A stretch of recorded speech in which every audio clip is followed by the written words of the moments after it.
Cloudsley, tell me how you became a sketch artist in the courtroom. It was back when I was in university. I was a fine arts student studying printmaking, and a call came out from CKCK TV looking for a sketch artist.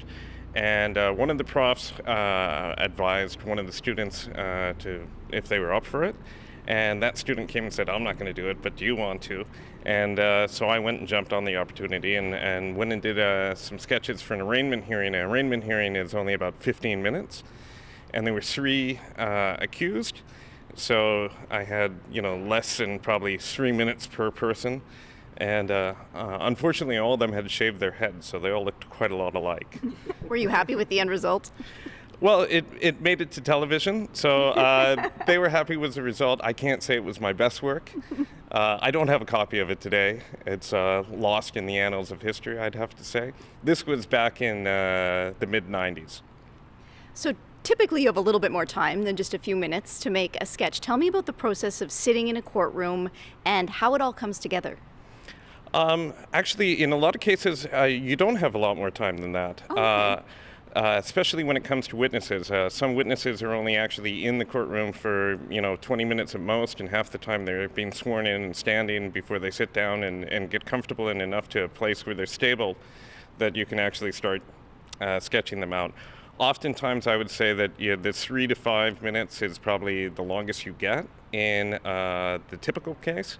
For a murder trial, this is obviously a lot more in-depth type of matter. And the questioning of the witnesses in the matter going on right now in North Battleford, they've been on the stand for an hour at a time. So that gives me plenty of time to sit there and maybe have a few false starts and try and get not just their likeness, but try and get the correct sort of emotive response for what's going on in the courtroom as well. Do you ever have to start over, or once you're started in on one, you're ready to go? Well, I always work in ink.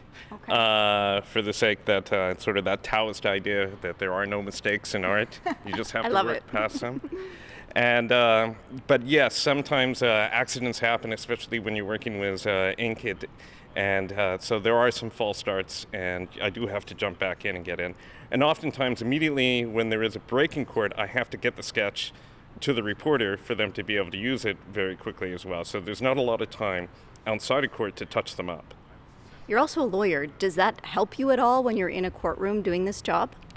I would say yes, because for one, as a member of the bar, it gives me a little bit more freedom of access in terms of going into the courtrooms, and I think the court is more comfortable having a member of the bar and the type of access and privilege that they give to members of the bar in the court.